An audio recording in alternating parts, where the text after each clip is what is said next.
Hello, everyone.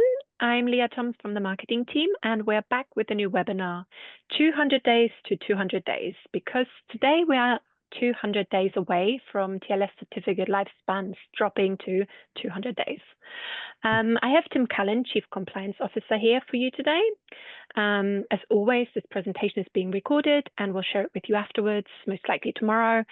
And finally, if you have any questions during the presentation, send them our way. Please use the Q&A function and we'll answer as many as we can at the end. Tim, let's get started. Thank you so much, Leah. So what I want to cover today is, first of all, a little bit of background for all of us just to make sure we're clear on what's happening in March 2026. There's been a lot of discussion about the eventual step down to 47-day certificates, which is very important, but there are important milestones between now and that end state. And the first of those is coming up in March 2026. So we'll be clear exactly on what that is, why that's happening, the risks that it brings to you, and what you can do about it. So that's what we want to cover today. So as I just said here, there's been a lot in the news, and we talk a lot about the end state of this set of steps down that are now official CA Browser Forum policy, whereby March 15 of 2029, the maximum term that we'll be able to have for a public server certificate, for a TLS certificate, is 47 days, which is intended to run at a monthly cadence. However, that's not the first step. And the first step is coming in March of 2026. And at that time, what's going to happen is the maximum term is going to be 200 days. Now, if 200 days seems like an odd number, the way to think about this is it's 6 months plus some wiggle room. And so the vision is that right now we're at 398 days. 398 days is 1 year plus some wiggle room, essentially. You can get on a regular cadence and you know that you're doing this on, I'm making it up, the 15th of April every year. But then, if you want to renew early or something, you can. Right, that's what that extra term gives you room for. Imagine us doing something similar here with 200-day certs, where the idea is that you'll be doing it every 6 months, but once again, it's every 6 months is approximately 180 days, not exactly, depending. But you have some extra space. So if you want to do an early renewal or something, that is available to you as a possibility. So that is coming in addition to the maximum term. The maximum DCV, domain control validation reuse period, will also go down to 200 days. So domain control validation will occur twice as often. Probably that won't be a big deal for most of us. But it will come, and it will be something that affects us also. So this means that for most of us, practically speaking, we are probably going to be doing all the functions that we do around certificate renewal twice as often as we are today. Now, twice as often, can be a significant increase in our workload, right? It's doubling the workload associated with this. Twice as often also is doubling the risk. So if something goes wrong, if you miss a renewal, if a certificate is installed incorrectly, the chance of you having an outage or a problem or some kind of really bad day is twice what it would have been previously. Now, just to finish this up, the rest of these steps are that's on March 15, 2026 that comes into play. So that's 200 days from today. Exactly 1 year later, March 15, 2027, that drops down to 100 days. Same thing, 100 days is 3 months plus a little bit, right? So again, we have some wiggle room. We can renew early. We can do stuff like that. But at that point, imagine you're on a 3-month renewal cadence, where every 3 months you're doing it. That's now 4 times the work you're doing now. That's twice the work you're going to be doing starting March 16. And then 2 years after that, on March 15, 2029, it drops down to 47 days. 47 days, of course, is 1 month plus a little bit. So the vision there is that you're on a monthly renewal cadence. So let's say you're doing, the 5th of every month or the second Tuesday of every month, or however you work that out. and you're having a monthly renewal cadence where once a month these are going in. And then again, you've got your wiggle room if you need to do an early renewal, or if the automation fails, you can go in and manually fix it or things along those lines. And that's what the wiggle room is for. So the first of these is coming up. It's the 200-day milestone. Not the most extreme of these, but I would say already pretty extreme. If you're looking at doubling your work, and if you're looking at doubling your risk, this is already a big deal. And it definitely needs our focused attention. Um, so we'll get back to what we want to do about this, but let's just talk about why this is going on.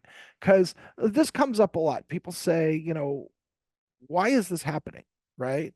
And the answer isn't because browsers really want us to be unhappy, right? The answer is that shorter certificates, are just plain safer, and they're better for the web PKI ecosystem, the online ecosystem as a whole, in several ways. So first of all, the safer point. Safer point, which is this first bullet here, enhanced security. A shorter cert is just reducing the risk surface, the risk window, if you will, for a problem. So let's just say hypothetically that your private key is compromised. Let's say your private key is compromised when you are 150 days into your certificate term. Well, that private key in a 398 day, in our current scenario, is usable for more than 6 months. That private key in the new scenario, starting on in March of 2026, will be usable for at most 50 days, right? And that's, even if you take the most extreme scenario, let's say you get the private key gets compromised on day one. Under those circumstances, you have halved the amount of time that a bad guy can do something with it. And same is true of other things: misissued certs, misinstalled certs, misused certs, um, certs that are abused by somebody who has permissions they shouldn't have. All of these scenarios, the risk window is just significantly reduced. And it gets even more significantly reduced as we go down further and further and further, right? The other thing to appreciate is that this is a step down plan, right? Goes down to 200 days, then 100 days, then 47 days. 47 days is the goal. And the step down plan helps all of us adjust and get there and figure out how to live in the new world, rather than having a single catastrophic apocalyptic day where suddenly we go from 1 year certs to 1 month certs and stuff breaks everywhere, right? The idea is that the step down plan will give us all a chance to adjust and learn what we need to do and iron out the bugs, so there's not going to be this day that goes down in history as the day the internet broke. Right. So that's the idea behind the step down. The other benefit of the step down, though, is we do start getting these other benefits, granted in a milder way, but we do start getting some of these other benefits with every step. Right. So the first one is just enhanced security. They are safer. They just are. The second one is essentially crypto agility. Limiting outdated cryptographic standards is kind of a long-winded way of saying crypto agility. And the best example of this, the one that really sticks in my mind, is the deprecation of SHA-1. So SHA-1 as a hashing algorithm had been instituted long, long ago, and at the time it was deemed to be fine. And then new attack methods and the increasing available computing power between the two of them got to the point where SHA-1 was not considered to be a safe hashing algorithm. It was unhashable, dehashable. And so the crypto community came to this conclusion, to the point where the browsers felt that action needed to be required. And so SHA-1 got deprecated as a usable hashing algorithm. And so they set a date and they said, as of this date, you can't issue any more certs with SHA-1. And they made it in the future so that CAs and subscribers had time to retool their stuff to be able to do it, and all the stuff that we always do. And so that date rolled around. And at that point, we were in the period of time where the maximum term for a TLS cert was 3 years. And so there was a date, I forget what it was, but what's called day zero, where a hashing algorithm wasn't allowed anymore. And more than 3 years later, because remember, it was 3 years plus some extra months, right? So more than 3 years later, there were still certificates in the wild being used in production systems that had this hashing algorithm that approximately 4 years previously had been determined to be unsafe. And that was the real wake up call for the browsers, where they said, you know what, this just isn't okay. We don't live in a world where we can determine something's unsafe and then sit around for 4 years, right? If there was anything else in your life, if there was a problem with the elevator in your building, or if your car had bad brakes, you wouldn't say, oh, I'll deal with it in 4 years. It'll be fine, right? You would say, my car has bad brakes. People could die. I need to deal with this. And so that led to this real clarity in the minds of the browsers and other people that we need an ecosystem that is more crypto agile, that we can change our cryptography more quickly. And one of the big culprits, not the only culprit, but one of the big culprits in slow crypto agility is, in fact, long certificate term. So the more we shorten certificate term, the more crypto agility we introduce, because the shorter the time comes between when a change is made and when that change has propagated through the entire world, the entire ecosystem. And right now, we still have a lag time of more than a year. Starting in March, that's going to go down to a lag time of a little over 6 months. Big improvement. Year after that, that will go down to a lag time of a little over 3 months. Even more improvement, right? So that's another big one. And then the there is a widespread belief, and this is certainly held by the major browsers and a lot of other people in the community, that automation is fundamentally better, more secure, more resilient, better for uptime, better for business continuity than manual processes. Humans installing certificates is fraught with danger, fraught with error. And all the time we see headlines.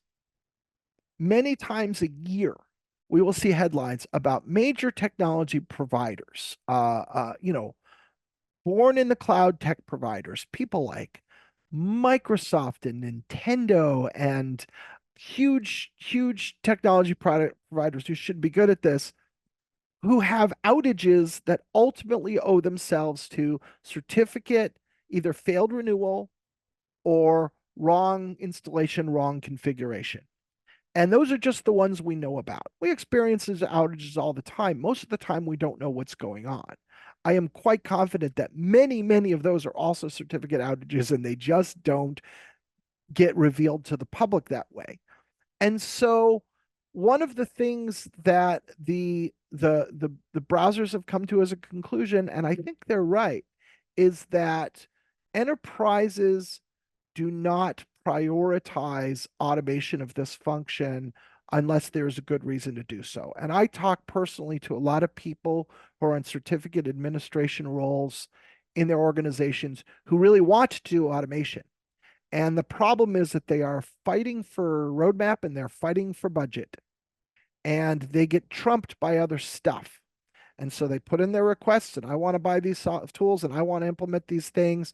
And then they get, they basically, someone says, nope, we're not going to do that. We're going to do something else instead. Your need isn't great enough.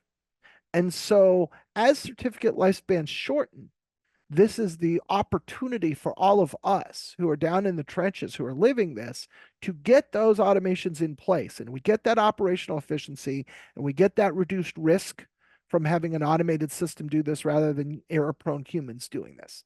So operational efficiency is widely understood as a big benefit of this change that I really believe is going to happen, broadly. And agility and flexibility, this is a lot like crypto agility, but it's more general than that.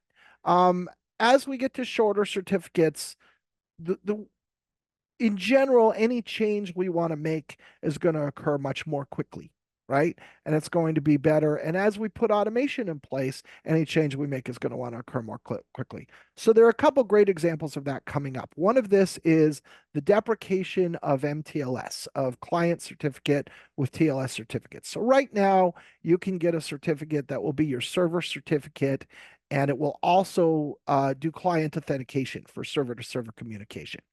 And that is a practice that is going away. That is something that is going to be disallowed by policy starting in June 15th of next year. And so we all are going to have to adjust. We're going to have to get rid of our certs that do MTLS and replace them with designated server certs and designated client certs. And the more agile we are with our automation and our slower certificate, our faster certificate lifespans, our shorter, I should say, certificate lifespans, the more easily that will occur. Another great example of this is that we're going to have to be changing out our cryptographic algorithms. We're going to have to be moving away from RSA and ECC, and we're going to have to move to post-quantum cryptographic algorithms like MLDSA. And as we do that, once again, it's going to require that our certificates change because the certificates will enable or whatever signing algorithm is in there. And so we need to, those things will need to cycle out. And if your certificates are shorter, they're going to cycle out more quickly. So that kind of agility and that kind of flexibility is also a big benefit to all of this. And ultimately, this leads to a bunch of sort of hygiene practices like automation that are widely believed to be better for your uptime, your business resiliency, and your security. So these are all the benefits that come, and they are going to have an impact across the entirety of the web PKI, everybody who's using a public certificate to secure a server. So I probably hit, right? So I guess the question would be, well, why now? And, I sort of hit on a lot of this, but, some of the factors that are driving this now is the time that we're ready. So the first point is that the phase out has been going on. Originally we were at infinite, whatever you want, and then it went down to 5 years, and then 3 years, and then 2 years, and then 1 year. So this has been a cadence that's been going on for years and years and years, right? And after 1 year, obviously, sub 1 year is the next step. So that's part of it. This has been a general trend. Some of the factors that make this the right time to make this change is that automation options are very mature, right? There has been a worry in the past where people say, well, look, if you make certificate term too short, are my automation options going to be able to deal with this? And at this point, automation options are very mature. They're very widespread. If you're using a current version of any popular platform, you have automation options, right? Now, if you're using old unsupported versions and stuff, you may have to deal with that. But that kind of stuff probably has to be dealt with sooner or later anyway. And maybe this is the forcing function to get those old things deprecated and replaced with modern, updatable, current operating systems and servers and hardware and whatnot. So that's a big one. Other changes like the PQC changes that are coming really are putting pressure on there being much more agility, right? Much more ability to change quickly. And there's a general, the security benefit has always been there. And we've been trying to realize that and take advantage of that as well as we can, as soon as we can. And the fact that we're taking on security risk by having long-lived certs is a fact. And so shortening those certificates will be beneficial for overall security whenever it occurs, right? And for the security of you as a subscriber, and also for the people, the relying parties, right? The people who rely on you. So I already touched the post-quantum cryptography point, because I'm getting ahead of myself here, but that is another key part of all of this is post-quantum cryptography. So, you know, a little bit of background on this, right? So quantum physics obviously caused us to think about a lot of things in a different way. And one of the ideas that formed in the latter part of last century is that you could build a computer that leveraged quantum physics. Instead of having traditional 1-0 bits like we're used to, it would have a thing you call a quantum bit or a qubit. And a qubit has the advantage that it can be 1 and 0 at the same time. And it will be a certain percent. It'll be 35% 1 and 65% 0. And if that seems funny, then that's quantum physics for you. Quantum physics is funny. And this was a theoretical idea that turned into a realistic engineering project over time. And we've gotten to the point now where quantum computers are real things.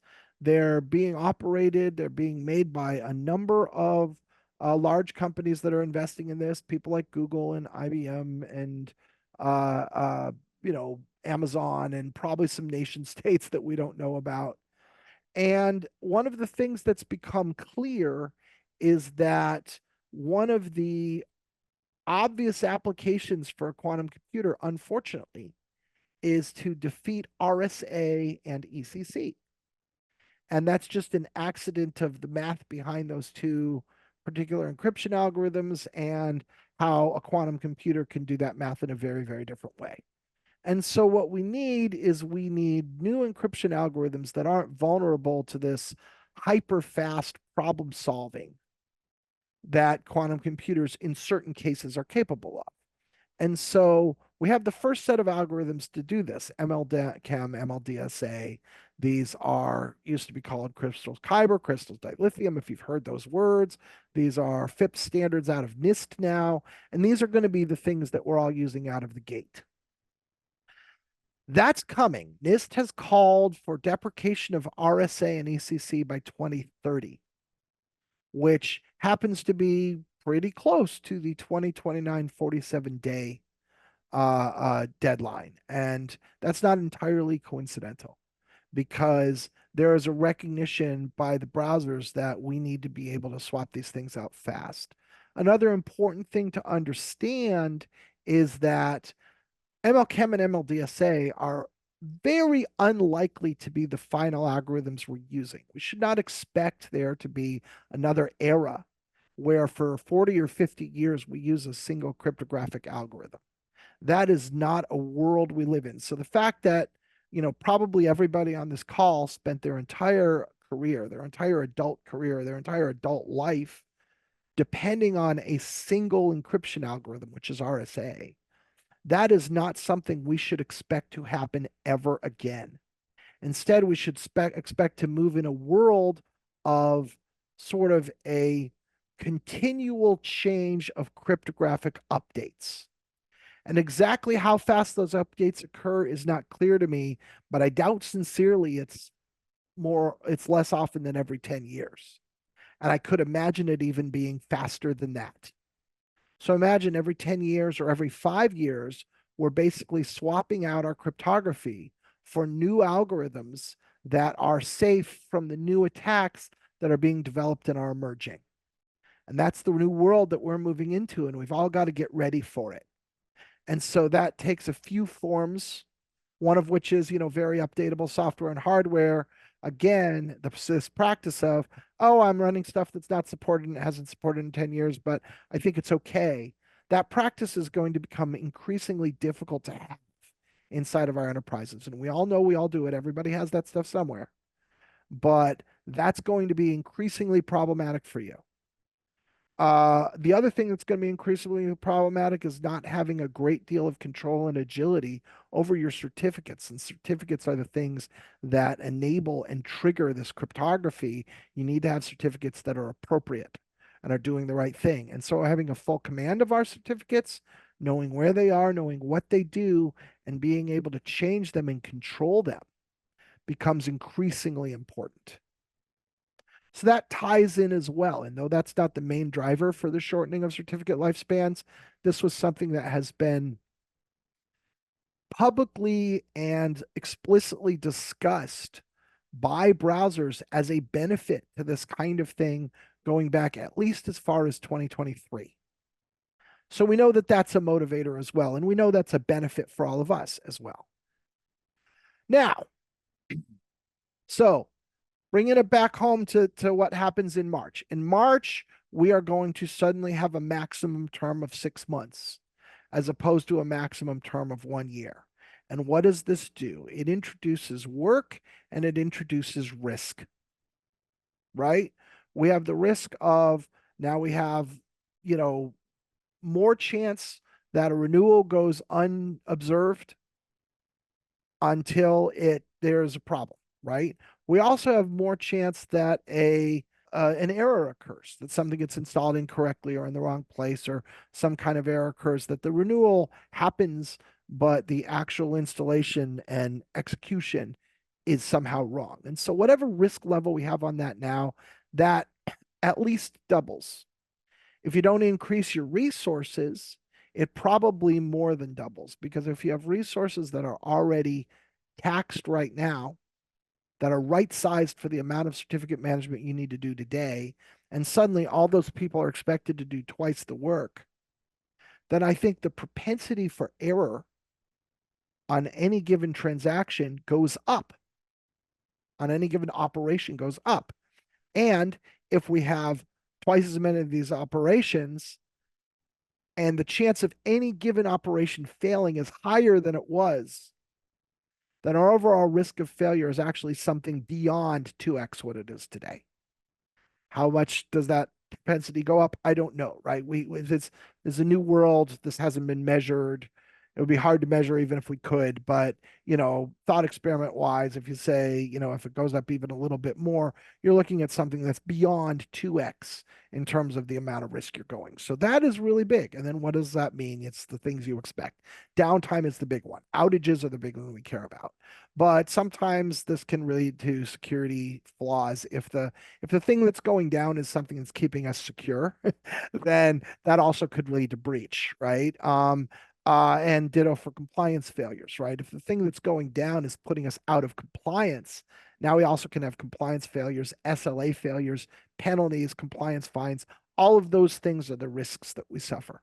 And however much risk we're suffering that today, that again has at least doubled, and I'm going to contend more than doubled starting on March 15th.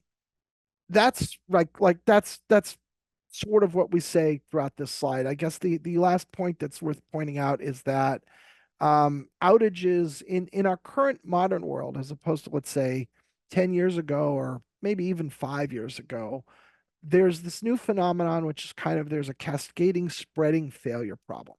So we've built our enterprises up to the point where everything is touching everything else, where there's complete interdependency inside of our digital systems, and every digital system is feeding other digital systems. So you tend to see less of these kind of isolated outages, one thing fails, and much more of these sweeping spreading outages, where a failure leads to other failures and other failures and other failures. And I think the example of this that illustrates it best is the O2 outage in 2018. So in 2018, there was a third-party provider, which was Ericsson. And Ericsson provided some back-end services that the O2 cellular service used. And there was a certificate that went unrenewed. A single certificate went unrenewed inside of one server in one spot inside of this Ericsson service. And what that did is that led to a cascading spreading failure inside the Ericsson service, which ultimately led to a complete failure of the O2 mobile network for nearly a day. It wasn't just O2, it was the SoftBank network in Japan and some other smaller providers around the world. And more than 40 million cell phone users were without the use of their cell phones for nearly a day. And that was due ultimately to this single certificate. So we no longer have the kind of one server stops working, one function stops working world. We're in the world now where the things that depend on that stop working, and then the things that depend on those things stop working, et cetera, et cetera. And it spreads downstream. And the O2 problem is exactly what we saw. So, part of what also this means is when our risk occurs, when we go back to saying I'm evaluating my risk for certificate problems, the scope, the stakes go up because what actually fails goes up. So that's what we're looking at. So what do we do about it? So at this point, it's probably obvious. I'm of the opinion that what we do about it is automate. And so the rest of this presentation is ideas for how you automate. You got 200 days. So let's start looking at what our automation is. Hopefully, a lot of us are working on this already. If we're not working on this, 200 days is still a decent chunk of time. And we can take measures and we can take steps and we can start getting this into place. And that's what we advise you to do. If you're not working on this, you really want to start working on this now. If you are working on this, good job, and you want to keep the spurs on it. Okay? So if we look at what we have here, right? Policy tooling and process updates. These are things we can be doing right now. Let's look at our certificate request and approval workflows. Are they standard? Are they documented? Does everyone know how to use them? Are they built into the tools and the processes that we use? Right? If it's someone sends an email to someone and someone does something with a spreadsheet, that is a weak and fragile process. That is something that's going to get harder and harder. It's going to be more likely to have errors and failures as we start doing twice as much work. That would be something we should look to modernize and make standardized and computerize and get it into a ticketing system or however we're going to do that, right? What are the repeatable steps? We say here, create templates. What is the run book for how we do a renewal, and to what degrees can we templatize or standardize that so it always occurs the right way every time, so it doesn't involve individual judgment, so it doesn't involve individual humans having to remember a set of instructions, but rather this can be built into a process or a workflow where it is reliable and predictable and we know it's going to be right. What are our escalation procedures? What happens when something goes wrong? Are these understood? Are these defined? Are these efficient? Can I use these correctly? Do these escalation procedures reliably solve my problem? And then what do we learn, right? We're going to take a first crack at all of these things. One of the things we all know in life is that our first cracks are, even if they're a good start, ideas get uncovered. Things come up that we didn't foresee, or they don't work exactly the way we expected, or there are other circumstances, and then we adjust, right? We make it better, we improve, we continually improve. So what's your continual improvement process? How are you going to learn from what you're doing? How are you going to find the faults and fix them? Find the opportunities to make it more efficient or more effective or more reliable and implement those. And these are things to be thinking about because March 15 is coming, right? Like we can't stop it. This is going to happen. And if you think about this now, you can be working on changes and systems that make this better. If you're not thinking about this now, then you're going to be thinking about it when it's causing problems. And the more we can get ahead of this, the better off we're all going to be, right? So again, these other two columns, I really like this. So I want to kind of dwell on the side a little. Let's go down the bullets and the policies that protect, right? Define ownership and accountability. One of the things we see a lot in enterprises is that all kinds of people in all parts of the organization just unilaterally do whatever they want with certificates. And it's a wild and woolly mess. And you've got people with enough technical know-how to get a cert and install it who don't view it as necessarily their responsibility to monitor that thing in the long term. They don't think about renewal. They don't tell other people who might think about renewal. And this comes up all the time. This is one of the reasons why people who administrate certificates find it such a nightmare is that any yahoo anywhere in the company can go get one. And they don't even necessarily know, right? So defining ownership and accountability is hugely valuable. And I think this is going to get easier as certificate lifespans get shorter because the time gap between someone installs something and something breaks goes down. And as that goes down, there will be more cognizance and more aware of it. And imagine when I'm in a day where certificate renewal is monthly and I know that, it's much harder for me to do something and just walk away. So that hopefully will help drive a certain accountability, ownership, and understanding of process. Set clear revenue renewal and revocation policies. This is directly tied into the same thing, right? Figure out what we're doing, document it, make sure it works, make sure people know. Align internal policies with browsers and CA requirements, right? So this is just saying make sure that those policies we define are going to really work in the real world as certificate lifespans continue to decrease. And then I like this last one, right? What's my threshold for an alert? If I've got 200-day certs, I probably don't want to be renewing these every 199 days. I probably do want to get on a nice 6-month cadence so they're predictable and understandable, and it gives me a little bit of wiggle room. So, what am I going to do? How am I procedurally going to make sure that that really happens? At what point do I start to be saying, hey, this certificate needs to be reviewed? So, that's something that's worth thinking about. So, what are your quick wins today? Moving to the other column, right? Consolidate your certificate inventory. This is a big one. Understand what you have, right? Let's try to understand what we have as well as we can before we find out the hard way because something breaks, because something didn't get renewed, right? That's what we want to get away from as much as we possibly can. Automation, automation, automation. Automated renewal, also automated installation. So it's one thing to have say something's going to automatically identify that a cert is up for renewal, it's going to get a new cert and is going to deliver it to you. That's great. Let's do that. It's even better if it can take it all the way to the endpoint and install it for you.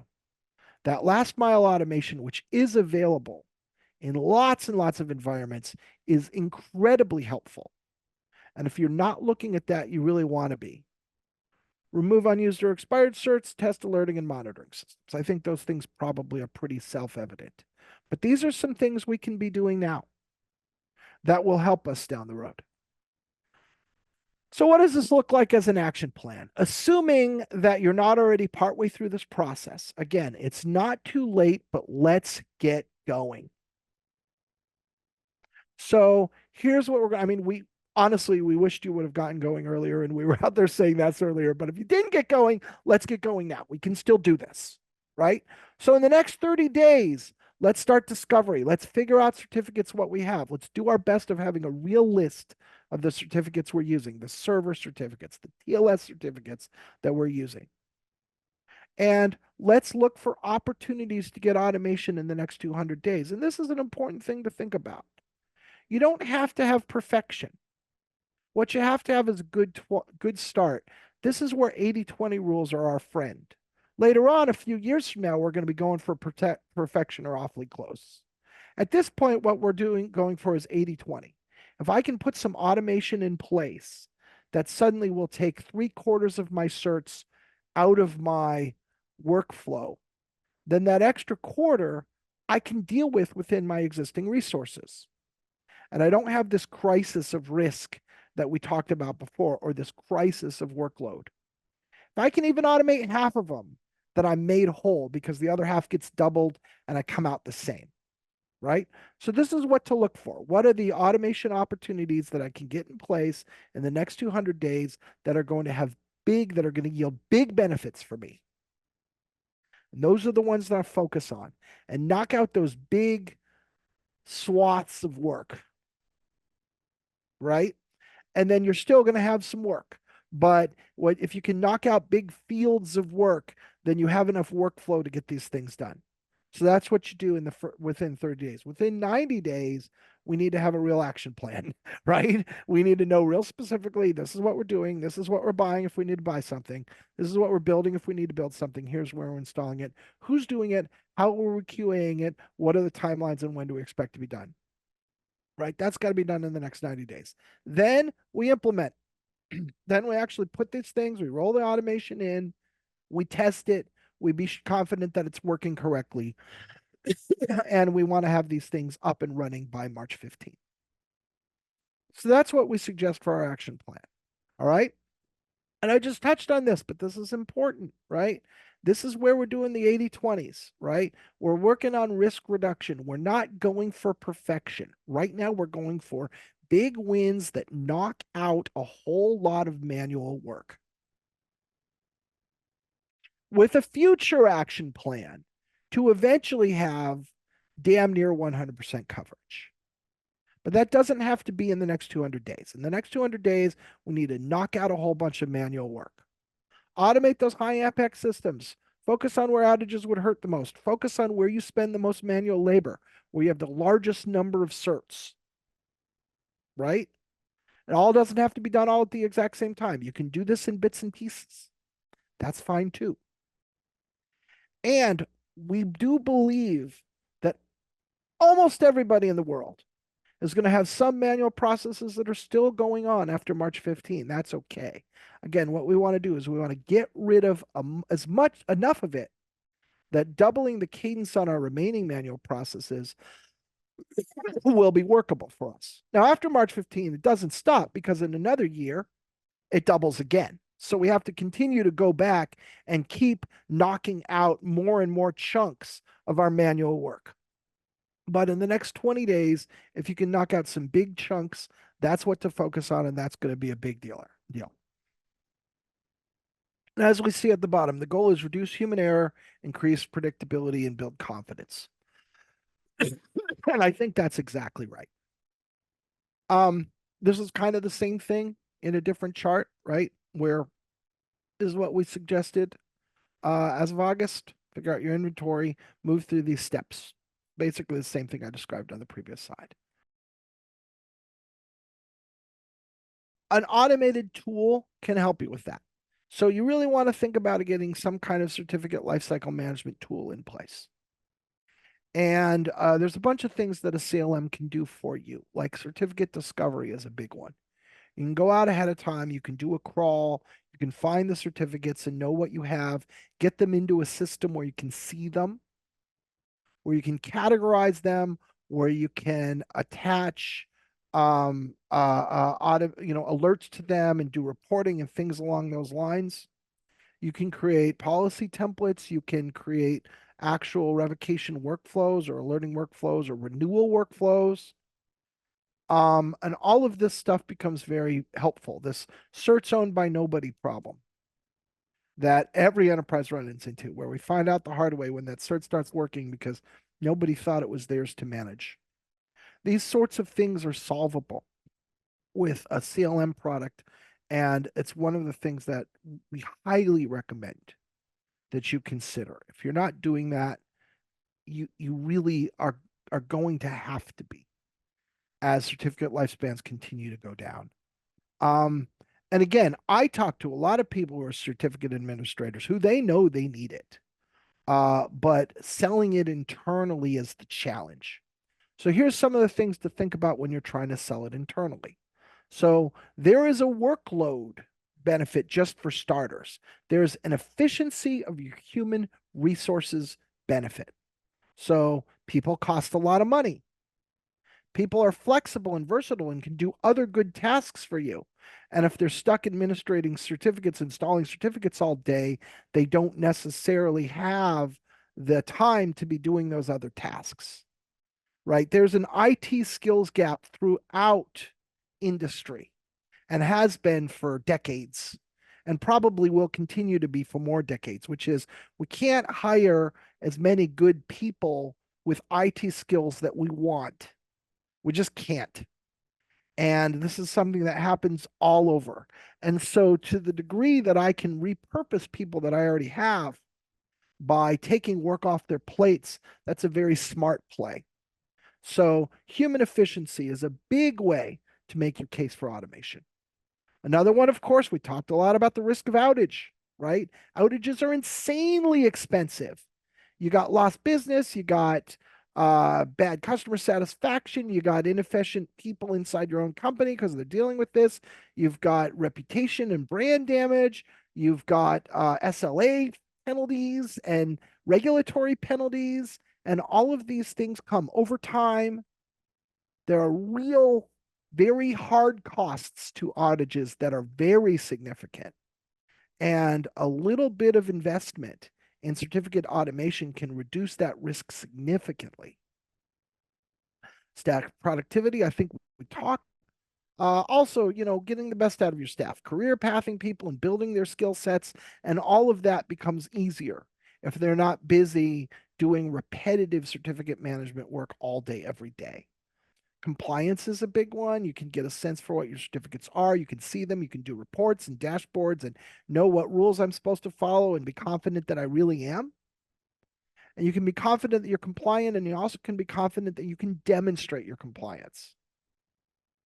So all of that comes. And then, of course, security, right? One of the things that we've already talked about is sometimes when our systems go down, the thing that goes down is the thing that's protecting us. And under those circumstances, we have security lapses. So certificate failures can be the root cause of breaches. And this is one of the things that happens. And to the degree that we minimize security failures, we also are reducing our risk, or to the degree that we minimize certificate failures, we also are reducing the risk of security problems. So these are all ideas to take away. And as you're trying to discuss this internally, these are all benefits that we're getting from automation of certificates.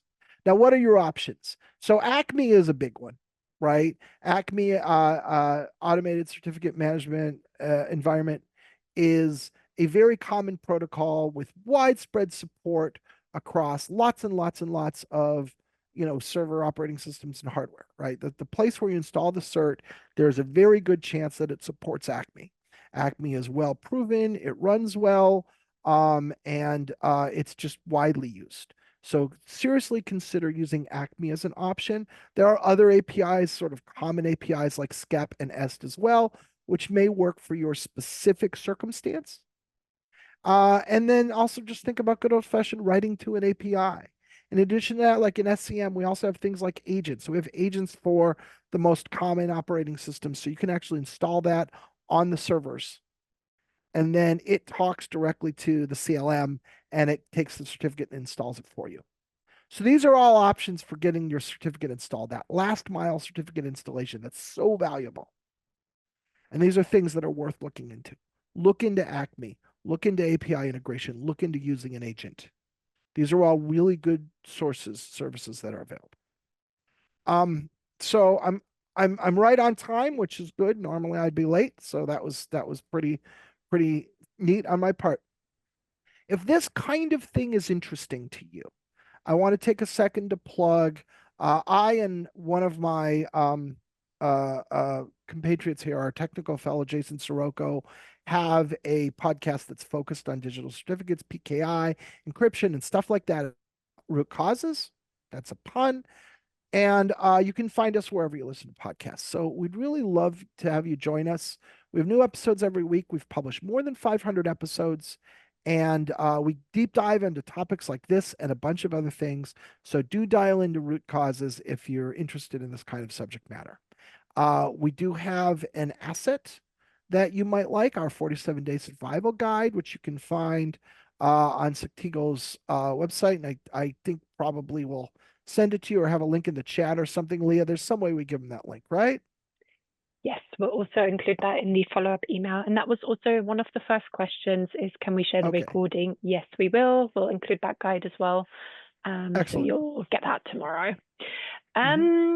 I guess, are we ready for questions, Tim? Yeah, we're ready for questions. All right. First one was, are compromised private keys in PKI currently a problem? Oh, sure. If your private key is compromised, that's it. Like you should consider that you are completely and utterly owned. Like that's it. That is, no pun, the keys to the kingdom. At that point, they own you. So compromised private keys are very, very, very bad. To the point where by regulation, every CA must revoke any cert that depends on any compromised private key that it knows about. And it must furthermore block that private key forever. And it must furthermore block every cert that uses that private key, not just maybe the one that it got discovered. So reuse of private keys, bad practice. Don't do it. If you are doing it and one of them gets compromised somewhere, we have to kill all of those and we can't ever reuse that private key. Cyctigo, for instance, we have an instant revocation mechanism built in. So the instant we know about a private key, our software in real time searches for any certs that use it and revokes them. Because that is the ultimate. Without that, like, you might as well not have certificates. At that point, you're done. So yeah. Does this occur in the real world? Yeah, it does. Right. If your private keys aren't stored securely enough. So we also recommend that you put them in some kind of hardware storage. You put them in a TPM or something like that, where they're much harder to get. If your private keys are just stored as files locally on some server or desktop somewhere, and a bad guy does get in and finds them, that's it. They can do all kinds of stuff. So we do recommend that practice. Compromised keys are a regular occurrence. We get them on a regular basis, and it's just one of the things that happens in the world. Thanks, Tim. Then we had a lot of questions around what automation tools we recommend, some for very specific use cases where I think we'll get back to you one-on-one. But Yeah. Tim, can we maybe speak on automation tools again? Is there any documentation available? Yeah, there's first of all, the survival guide will go over the basics. So go get that, right? The survival guide will give you at a high end. I think at a real high level, there's three categories of things we want to think about. We want to think about, first of all, if we use an ITSM platform, like let's say ServiceNow, then we can do at least a certain amount of that automation depending on the platform right there. So if that's your method, right? If you're an ITSM shop, then you want to look at your platform and you want to get a sense for what your automation options are right in there. Oftentimes there's plugins and modules, and you may need to get one of those. Oftentimes those will have backend integration. So for example, we can use our SCM platform in the backend, and we'll integrate to a popular package like ServiceNow and allow you to actually push the buttons and do the controls in ServiceNow, and then we do the work in our CLM. So first of all, if that's the kind of thing you're using, if you're using that kind of platform, you really need to research what your options are there. Second of all, you really need to think about getting a certificate lifecycle management or CLM platform, and there are a number of them available. And you want to look for a platform that will give you a broad set of capabilities. You definitely want certificate discovery. That's a big one. You definitely want reporting and dashboarding and alerting. That's a big one. And you definitely want last mile installation. That's a big one. So you want a CLM that will integrate with other tools that will ultimately push your certs down and get them installed in those endpoints, because that's where you knock out a whole lot of the risk and a whole lot of the work. And the last one is what we're looking at here on this slide, which is, well, how do I get to the endpoints, right? And just to reiterate, your three big options. Number one is Acme, which is a standardized API. Number two is just write to the CLM's API and write to the API in your servers and write some software, some scripts that can connect a bunch of those servers up to your CLM. And then the third way to do it is to get an agent, get a CLM that has agents that you can install on your servers. And then those agents talk directly to the CLM. These are all great options. They're very reliable. They work very well. They give you the functionality you want. Depending on your specific situation, you might prefer one to another.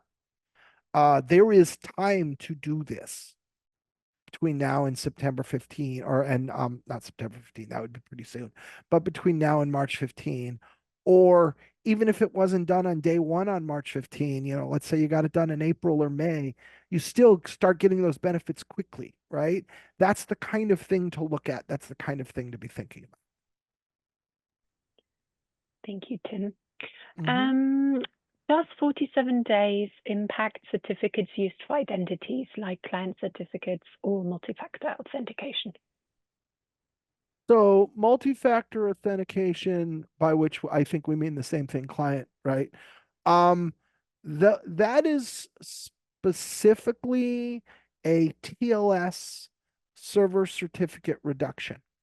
So the important change for client certificates, which I touched on briefly at the top of this presentation, is that you're not going to be able to use the same certificate to do both anymore.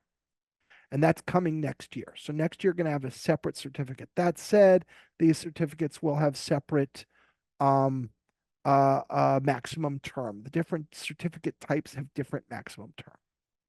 And the maximum term for TLS certs is the one that's stepping down here. Now, there has generally been a trend for all certificates to get shorter in term by regulation. And I do expect that trend to continue across all certificate types. We've seen recent reductions in S-MIME by way of example. There probably are soon reductions coming soon in code signing, and there definitely are reductions in TLS server certs. So yeah, right now think about this focusing on your server certs real specifically. Thank you. Then a couple of questions that were quite similar around automating DCV. What's the best way to automate that? Yeah, and I didn't spend a lot of time on DCV on this one just because that wasn't what we wanted to focus on, but that is itself a very important and interesting topic. And one of the things we didn't hit on this slide, but we have hit on other webinars we've done, is that the DCV maximum reuse period will also continue to go down. So in 2026, it becomes 200 days. In 2027, the DCV use period drops down to 100 days. And then in 2029, when the maximum certificate term goes down to 47 days, the DCV reuse period goes down to 10 days. So at that point, what we really want to be doing is we want to be thinking about DCV automation options. And that itself is a complex topic. I think we should probably, Leah, let's you and I think about making a future webinar that's focused on that specifically, because that seems like an interesting thing to discuss in more depth. I would say for now, there are some good options. If you contact us directly, one of our enterprise salespeople can talk to you about that.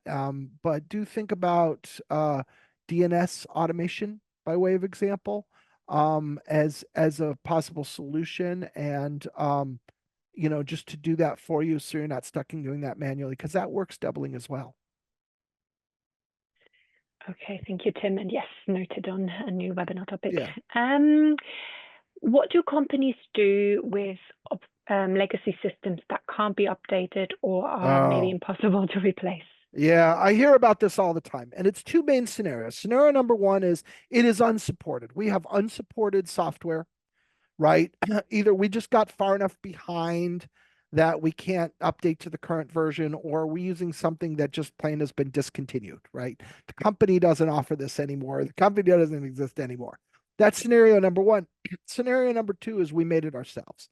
We developed something and we haven't kept up with the development. We don't have the skills. We don't have the internal resources allocated to it. Perhaps we can't. We might not have the source code, or we might not have the build environment. We literally can't do a build. And these are real things that happen. And kind of the larger and more complex and older your company is, the more likely that that is the case somewhere. And what people have been doing is they've been just getting along. And I liken this in a lot of ways to something like changing the oil in my car. You know what? I don't really want to change the oil in my car. It's expensive, it's difficult. I don't feel like I have time. So I'm just going to keep driving my car with old oil. Well, you can do that for a while. But the problem is you can't do that forever. And somewhere along the line, you're going to have to do something about it. And this one and PQC, which we talked about a bit in this presentation, are going to be forcing functions for these things where we've just been kind of getting away with it. And sorry to say it, but we're going to have to stop getting away with it. Like ultimately, you're going to have a reckoning where you're going to do one of two things. You're either going to allocate the budget and the roadmap to getting these systems updated and current, or you're going to be renewing your certificates every 6 months, every 3 months, every month. It's one or the other. And your organization is just going to have to make a choice. Ditto on the PQC stuff. You're going to either update these systems or you're going to live with RSA knowing perfectly well that a bad guy could own you. And it's one or the other, because this is just the world, right? And you're going to have to make a choice. And so the big thing we say is we wanted people to make eyes open choices. Like, know what you're doing, know what your risk is. And I understand these things are hard and I understand they're expensive. And you may say, you know what? We're going to suck it up and do this every 3 months for a while. You might make that choice. And I'm not even saying it's a wrong choice. I'm saying that needs to be an eyes open choice. You need to say, I know I'm taking on 4 times the work, 2 times the work and then 4 times the work. I know I'm taking on 2 times the risk and then 4 times the risk, but I'm buying myself 3 years before I have to deal with this. And I'm willing to, right? And that's not wrong, but that's how to think about it. And that needs to be something where all the appropriate stakeholders are involved. And one of the things you can do as certificate administrators is you can socialize internally that this is something we need to do. We all need to understand, we need to know what the risk is, we need to know what's involved, and we need to make something, we need to make the hard choices. Thank you, Tim. And we are running out of time a little bit. We have had a couple of extra questions. We'll get back to you directly. Some are very specific as well. Thank you, everyone, for your time. And thanks, Tim. If you have any more questions, do get in touch with the Sectigo team. We regularly run webinars, and you can find them and sign up via our website. We'd love to see you there. But for today, thank you and have a good rest of your day.